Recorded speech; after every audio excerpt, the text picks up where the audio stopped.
All right, Alexander, let's talk about Blinken's trip to China, but more importantly, let's talk about how within 24 hours of that trip to China, where it looked like a little bit of progress was made. I don't want to say a lot of progress, a little bit, even though I think that China pretty much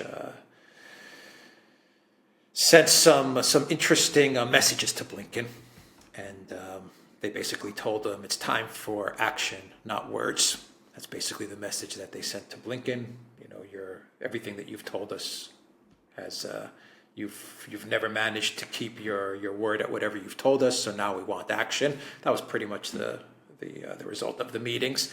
It didn't go too well for Blinken, but there was a little bit of progress made between the U.S. and China. But within 24 hours, it seemed like that all was just demolished by Joe Biden calling Xi Jinping a dictator.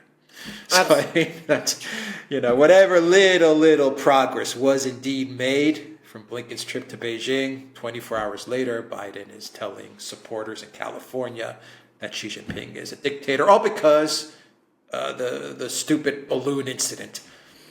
Yeah, ridiculous. Which he's revived. And by the way, for those who say that all of this was just Joe being vacant and all over the place, and talking emptily and God save the Queen type sort of things, I would point out that these words have been published also on the White House website. So one can't just write this off as just Joe doing his thing again. Let's just go back to that Blinken trip, because it's very interesting. So there was the balloon incident. The Chinese were absolutely furious about the balloon incident. And they basically said, look, we can't deal with these people. We're not answering the phone to them.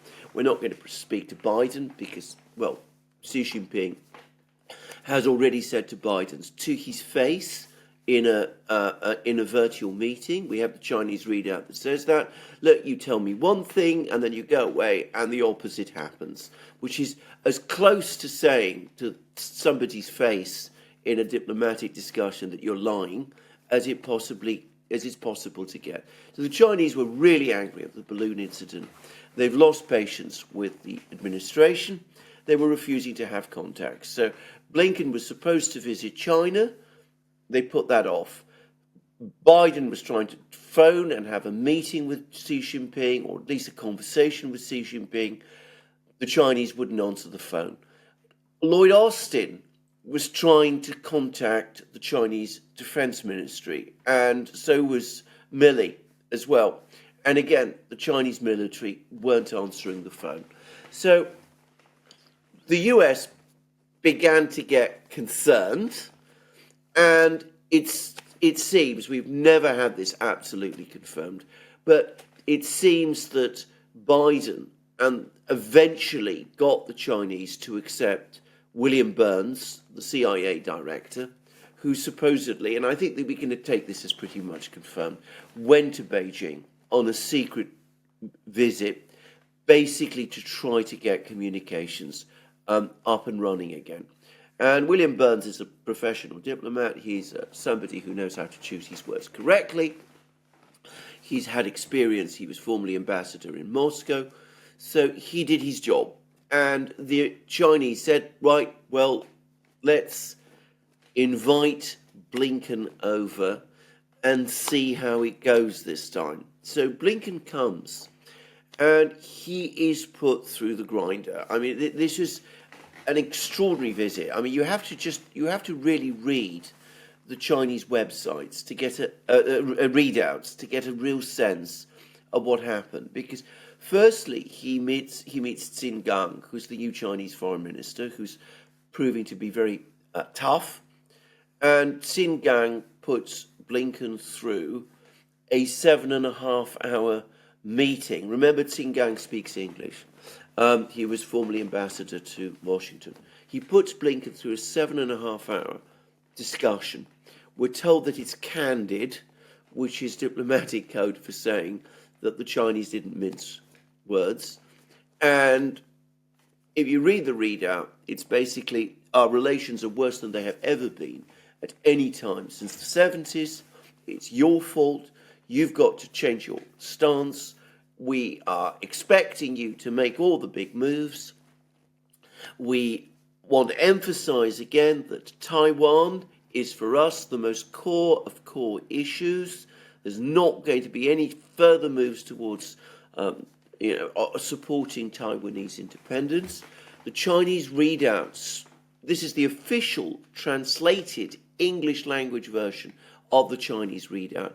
Apparently the Chinese version is even stronger. I can't read Chinese. But anyway, the Chinese version actually says that Xinjiang made demands of Blinken, and which again is unusual. I mean, you don't just straightforwardly say that, China demands X, Y, Z from the other side. And from what we can tell, Blinken just had to sit back and take it, because his priority was to try to get some kind of contacts re-established. He then goes out of the meeting with Xinjiang, which lasts for 7.5 hours. He's then confronted by Wang Yi. Wang Yi was the previous Chinese foreign minister. He's now been promoted. He's now a member of the Politburo. He is an overall charge of foreign policy, and he is in effect Xi Jinping's national security advisor. And this is a shorter meeting, but it's even harder. I mean, it is, again, the readout is astonishing. There's even an article in the British media, in the Daily Telegraph, who say how tough this meeting clearly was, with Wang Yi, again, laying it absolutely thick, saying, you behaved appallingly, we don't really trust you, we do want to see relations repaired, and again, one gets the sense that Blinken has no real choice but to take what comes. And then he's brought before Xi Jinping. And this is a short meeting, 35 minutes. It's in the Great Hall of the People. Both Wang Yi and Xinjiang are there, but it's Xi Jinping does all the talking. Again, you have to read the Chinese readout to get a sense of what happened, because what Xi Jinping does is he says, look, you've heard what we have to say. Now go back to Washington.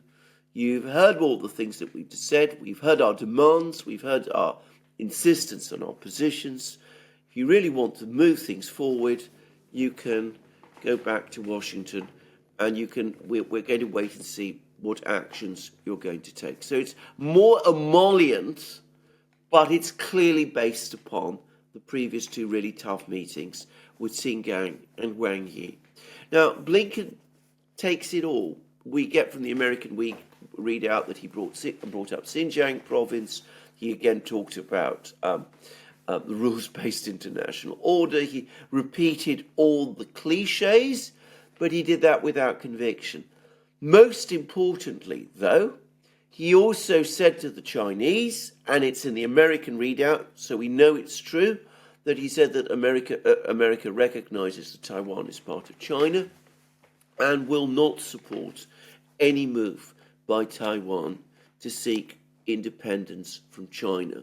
Now, I think that was something that the Chinese insisted upon as a condition for holding the meeting at all. It was probably what was discussed between the Chinese and William Burns. So, Blinken makes this important verbal concession. He gets this incredibly tough meeting. He gets through it, and he gets the Chinese to agree to various minor things. But of course, the most important thing is they agree to the setting up of a working party. And of course, the purpose of the working party is to prepare the ground for some kind of a summit meeting between Xi Jinping and Biden himself. In other words, either it's going to be a virtual summit or a one-to-one summit, but that's really why Blinken went to China. So he delivered on that. And then Biden comes along and calls Xi Jinping, the man who the Americans have gone through all this trouble to re-establish communications with, the man that Biden, in theory, wants to meet. He goes and he says that he's a dictator, and he resurrects this balloon incident which is the one that caused the relationship to collapse in the first place. Now, I can only say that there's three possibilities. Either Biden, as I said again, didn't know what he was doing. It's possible. But then why confirm it all by publishing it on the White House website? Or there's a faction in Washington which presumably includes Biden, which really doesn't want this rapprochement with China at all, and went out of its way to sabotage it by having Biden say that and by publishing it. Or the third possibility, and I think this is one we can't just ignore, is that Biden got incredibly angry when he got the information trickling through about the way in which Blinken was being treated in Beijing. Biden is known to have a very short temper, and he just went before the fundraisers and he made these rude comments about Xi Jinping, whom he has insulted before. But whichever way you look at it, it is a train wreck. It's that Blinken was put through all that to achieve an opening which, from the Chinese reaction, the Chinese are intent on now closing down again. Yeah, well, NBC News in the U.S. is reporting that diplomats, the State Department diplomats in the United States, were taken aback by Biden's comments, and they're trying to reassure the Chinese that Biden just misspoke. It was another Biden gaffe. So I don't know how that factors into the scenarios that you just laid out. Well, one can understand why the State Department, or at least Blinken's people, are trying to reassure the Chinese. Because think about it. I mean, Blinken went to Beijing. He went through all these grueling meetings, but he did manage to deliver on this working party and set the stage for the summit meeting. So he can count it as some sort of success, if you like. He delivered on what he was supposed to do. And here comes along Biden, and he upturns it all. He makes it all look as if it's not going to happen, and the Chinese are furious. So for once, I can imagine Blinken, tearing out his hair and being really angry and upset with his boss. And of course, he's trying to retrieve the damage, to go back and repair the damage that his boss has done. The problem is, Xi Jinping has already said to Biden's face, look, I don't trust you. You say one thing, you do the other. Why, after this latest incident, should he change his mind about that? Why should he say to himself that there is some point in meeting Biden if he comes up with with comments like this? Remember, Biden insulted Xi Jinping during his State of the Union address. You remember those extraordinary comments about which world leader would want to be in Xi Jinping's place, completely out of the blue. I mean, incredibly angry Biden when he said them. And again, one gets the sense that he's just reverted to type. He's talking in the way that he usually does. I think, my own personal view about this, the most logical and simple explanation is that Biden himself is very, very angry. He is seething about the Chinese. He doesn't really like Xi Jinping, and he can't control himself. And it's Biden himself who made sure that his words appeared on the White House website. I was just going to say the same thing. I mean, Biden doesn't like Xi Jinping, period. No, period. He doesn't like Erdogan. He doesn't like Putin. He doesn't like Xi Jinping. He doesn't really like many people outside of the EU leadership. The collective West, that's it. That's as far as Biden goes. Everyone else he despises, and he doesn't hold back in expressing his feelings about those leaders. So I mean, if he can't bring himself to speak with Xi Jinping, to speak with Putin, to speak with any leader outside the collective West, what are we left with? I mean, Robert Kennedy, he gave a speech, Robert Kennedy Jr., he gave a speech the other day, and he said So many U.S. presidents, they found ways to speak with Russian leaders over so many decades. Why can't Biden just find the courage to speak with Putin?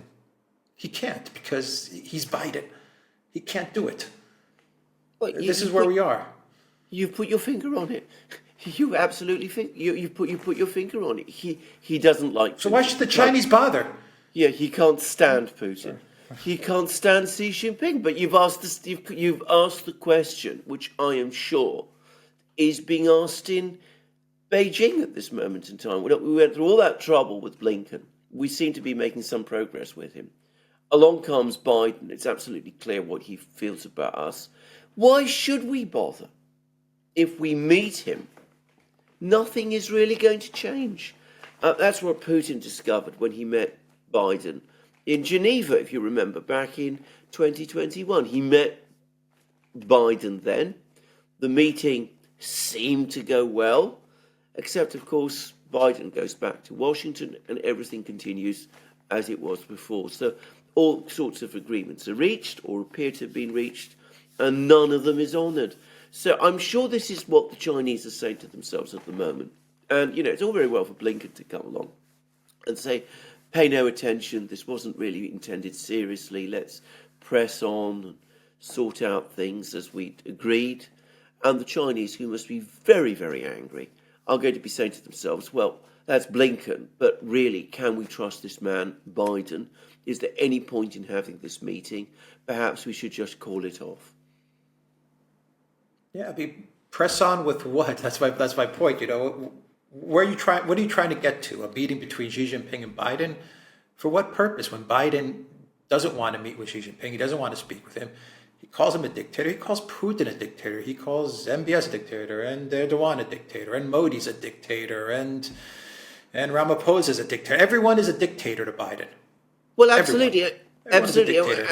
Orban, the dictator. Yeah.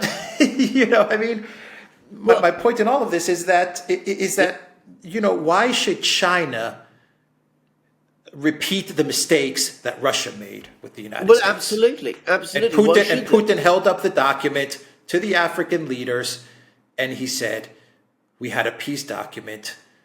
They reneged on their agreements. They threw it in the dustbin. We've had Minsk 1, we've had Minsk 2, we've had, not 1 inch to the east with NATO. How many times? China must be looking at this and saying, why should we go down the same 8, 9, 10, 20-year path that all these other countries have gone through with the United States and with a Biden now that we know is not going to keep his word? It's obvious he's not going to keep his word. 24 hours is all it took. 24 hours. That was it. Absolutely, exactly. Well, bear in mind, and this is an important point to understand, it was not the Chinese who were seeking this meeting. The Chinese, just stopped communicating with the Biden administration completely. It was Biden and the team around him who tried to reopen communications, who sent William Burns to Beijing, who then managed to get the Chinese, very grudgingly, to send Blinken to Beijing. And it's the US that has been pressing for this summit meeting. And the reason the US is doing it, it's very simple, and I think it's all too obvious now, is that they're playing for time. You've discussed it in previous programs. The priority now for the US is to get through the election period. We got the election coming in November 2024. Biden's position is precarious, despite all the steps the Justice Department seems to be taking on his behalf. But anyway, he's in a difficult position. Talk about the US again going into recession. So, and the war in Ukraine is not going well. So the thinking on the part of some people, the Jake Sullivan perhaps group, is let's try to calm things a little with China, at least for a few months, until we get the election out of the way, and then of course we can go back to doing all the usual things that we were doing before. So that's why Blinken went to Beijing. It wasn't the Chinese who wanted him; it was the Americans who wanted him. But it's a strategy, but it's a strategy that is at one level duplicitous, because as you absolutely rightly said, there's not going to be any real breakthrough in relations between China and the United States. I don't think the Chinese believe that there is going to be. And secondly, and more importantly, it's been wrecked almost immediately by this visceral reaction from Biden. He doesn't like Xi Jinping. He hates Putin. He hates most world leaders, as you correctly said. He doesn't get on with Erdogan. He doesn't get on with Netanyahu. He doesn't get on with all sorts of people. And you only have to listen to his various speeches going all the way down the years. He has been an absolute arch neocon politician since way back into the 90s and beyond. And his attitudes towards other countries, towards other leaders outside the collective West is incredibly dismissive. So the Chinese will be saying to themselves exactly what you're saying. They're going to be saying, well, why should we? Why should we negotiate with this man? He clearly isn't interested. He wants the summit. Blinken came along and got us to agree to this working party to discuss the summit. But from our point of view, what point is there? Because clearly we can't work, we can't deal with this person at all. And by the way, you mentioned Minsk 1, Minsk 2, the Istanbul negotiations between the Russians and the Ukrainians, which Putin showed to the Africans. Well, we know from Naftali Bennett that the explanation the Biden administration gave to him, to Naftali Bennett, the former Prime Minister of Israel, for wrecking that deal was because it would lose face, the US would lose face before China. It would supposedly embolden China. So you can already see that for Biden and for those around him, China remains not a partner, but ultimately a target. Now, what the Chinese are going to do, I don't know. I mean, they are under certain pressures themselves. They might decide that in spite of everything, there might be some point in having another meeting. Who's to say? But, I mean, it looks less likely now. And we can increasingly see that they're going to harden their terms. And, of course, they probably think they've got time on their hands. They're increasing defense spending. They're strengthening their positions with the Russians. They're doing all those kind of things. Maybe they will say to themselves, well, let's just have this meeting. It's not going to deliver anything, but at least we need the time to. Who's to say? I'm not sure. But it shows what this whole incident shows is that a rapprochement, a deal, a real deal with sticks between the US and China is all but impossible and absolutely impossible whilst this administration remains in office. Yeah. It's impossible as long as Biden is president. It's impossible. Yeah, exactly. All right. We'll leave it there. TheDuran.locals.com. We are on Rumble, ODYSEE, BitChute, Telegram, and Rockfin. And go to the Duran shop. 10% off. Use the code. Good day. Take care.